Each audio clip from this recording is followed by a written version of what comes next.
सबसे बड़ी प्रॉब्लम जैसे 75% रिजर्वेशन की बात कर रहे हैं, तो अगर हम उस पे चलेंगे तो हमारी फैक्ट्री में कोई भी लेबर नहीं मिलेगी, क्योंकि हमारे ट्रेड में जो स्किल्ड लेबर है वो या तो यूपी से आ रहे हैं या बिहार से आ रहे हैं।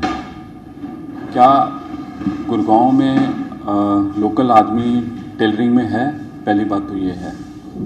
दूसरा, गवर्नमेंट बोलती है कि रिजर्वेशन नहीं होनी चाहिए, आरक्षण के अगेंस्ट है, बट क्या ये हम जो भी मूव कर रहे हैं कि आरक्षण के अगेंस्ट है या फेवर में है? सो दैट मीन्स कि हमारी गवर्नमेंट ही ड्यूअल पॉलिसीज पे बिलीव कर रही है। तो मेरे हिसाब से ये बहुत घातक परिणाम होंगे इस चीज़ के for the industry and for almost everyone. मैं इस सारे मुद्दे पे ये समझ रहा हूँ कि जब तक कॉम्पिटिटिव एटमॉस्फेयर नहीं होगा तब तक परफॉर्मेंस नहीं आएगी। जैसे बहुत सारी कंपनीज ऐसी हैं जो गवर्नमेंट सेक्टर की कंपनीज हैं, जैसे BSNL का एग्जांपल लें या और भी एयरलाइंस थी जो भी प्राइवेटाइज हुई। वहाँ सरकार को समझ आ गया कि वो एक किस्म से रिजर्वेशन थी, समझ लो उन कंपनीज के लिए। सरकार को समझ आ गया कि रिजर्वेशन वहाँ नहीं चलेगी, रिजर्वेशन थी इसीलिए परफॉर्मेंस नहीं थी। तो वही चीज़ यहाँ पे भी समझनी चाहिए सरकार को कि यहाँ भी अगर रिजर्वेशन होगी तो परफॉर्मेंस जो थोड़ी बहुत है वो भी खत्म हो जाएगी, स्किल डेवलपमेंट नहीं हो पाएगा। जिसको बैठे बैठा नौकरी मिल जानी है वो अपना हाथ पैर नहीं मारेगा, वो स्किल डेवलप नहीं होगा, आगे वाली पीढ़ियाँ भी उसकी स्किल डेवलप नहीं कर पाएंगी। इसलिए गवर्नमेंट को ये समझना चाहिए और एक कॉम्पिटिटिव एटमॉस्फेयर बना देना चाहिए ताकि परफॉर्मेंस बढ़ सके और इंडस्ट्री हमारी ग्रो कर सके, हमारा देश ग्रो कर सके। Subscribe to my channel and also press this bell icon. मैं सरकार से ये कहना चाहूँगा, एक बार दोबारा से इंडस्ट्रीज के साथ, कॉरपोरेट्स के साथ बैठा जाए, कंपनीज के साथ बैठा जाए और दोबारा से अवलोकन किया जाए और इसमें कुछ चेंजेस हैं तो ज़रूर किए जाएं ताकि सबका एक विन विन सिचुएशन क्रिएट हो सके और हम आगे बढ़ सकें। Subscribe to my channel and also press this bell icon.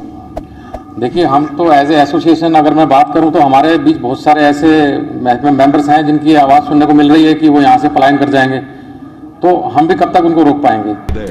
जब किसी को अगर कोई ऐसा बेनिफिट नज़र आ रहा है तो वो पलायन कर जाएगा, जिसके बाद बहुत सारी संख्या में एम्प्लॉयज़ काम कर रहे हैं जिसके ऊपर बहुत बर्डन पड़ने वाला है, तो वो पलायन करेगा, उसको हम कैसे रोक पाएंगे? जो अभी ये नया रूल आया है 75% रिजर्वेशन का जो लोकल एम्प्लॉयमेंट जनरेट करने के लिए, ये मुझे लगता है कि ये इंडस्ट्रियल बैकवर्डनेस की तरफ हम जा रहे हैं।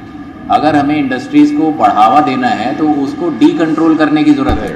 टू मच ऑफ कंट्रोल कभी भी ज़्यादा प्रोडक्टिव ग्रोथ नहीं देगा। चाइना ने डी कंट्रोल किया इकोनॉमी को तो सबसे बड़ी पावर बन गया, और हमें डी कंट्रोल करने की ज़रूरत है। और हम यहाँ पे अननेसेसरी बिजनेसमैन के ऊपर कंट्रोल किए जा रहे हैं, तो हमारे हिसाब से ये रूल प्रोग्रेसिव नहीं है।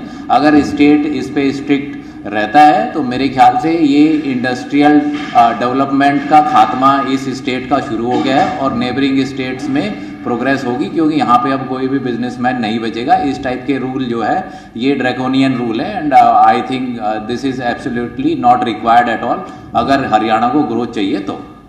सर, राज्य के युवाओं का कहना है कि ये जो भी कानून है बहुत सही है। देखिए, जो जिसको जॉब चाहिए और जो आगे लाइफ में बढ़ना चाहता है, तो जो कैपिटलिज्म है उसका फ़ायदा ये है कि जो आदमी योग्य है उसको मौका मिलता है। ये तो सोशलिस्टिक सोसाइटी थी पहले की, जहाँ पे आप रशिया में देखें कि गवर्नमेंट डिफाइन करती थी कि आप क्या बनाएंगे क्या नहीं बनाएंगे, कौन किस पोस्ट पे जाएगा, तो इससे करप्शन जनरेट होता है। लेकिन जब कैपिटलिज्म आता है तो वहाँ पे जो आपकी जो काबिलियत है उसके बेसिस पे आप आगे निकल जाते हैं। जिसमें काबिलियत है वो आगे निकल जाएगा, जिसमें नहीं है वो पीछे रह जाएगा।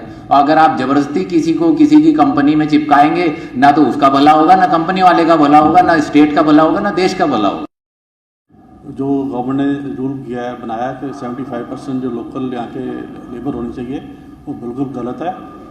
इससे फैक्ट्रियाँ नहीं चलती और जो हरियाणा के लोग हैं वो इंटरेस्टेड नहीं है काम करने के लिए, और लेबर जो है सारी बाहर से आ रही है और लोकल नहीं काम कर रहे होते यार। इसलिए जो इंडस्ट्रीज हैं वो राजस्थान में शिफ्ट करने की सोच रहे हैं, काफ़ी जा भी रहे हैं। तो सरकार से आप क्या कहना चाहेंगे? यही कि ये जो रूल बना रहे हैं ये गलत है इससे काम नहीं चलेगा। जो ये कानून जो नया आया है गवर्नमेंट का, ये बहुत ज़्यादा इंसिक्योरिटी क्रिएट करता है यहाँ के इंडस्ट्रीज के बीच में ना, क्योंकि लोकल लेबर जो काम करने वाली नहीं है, अब हमारे पे उनको थोप दिया गया है कि आपको इन्हीं से ही काम लेना है, वो काम करने में इंटरेस्टेड नहीं है। और उनकी यूनियन इतनी ज़्यादा स्ट्रांग हो जाएगी क्योंकि यहाँ पे जितने भी बिजनेसमैन मोस्टली है वो लोकलाइज बिजनेसमैन नहीं है, वो बाहर से आए हैं, यहाँ पे बसे हैं, उन्होंने यहाँ पे इंडस्ट्रीज लगाई है, तो वो लोग यहाँ की लोकलाइज लेबर्स की यूनियन में उसमें उन पर दबाव बहुत ज़्यादा रहेगा और वो प्रोडक्टिविटी नहीं दे पाएंगे।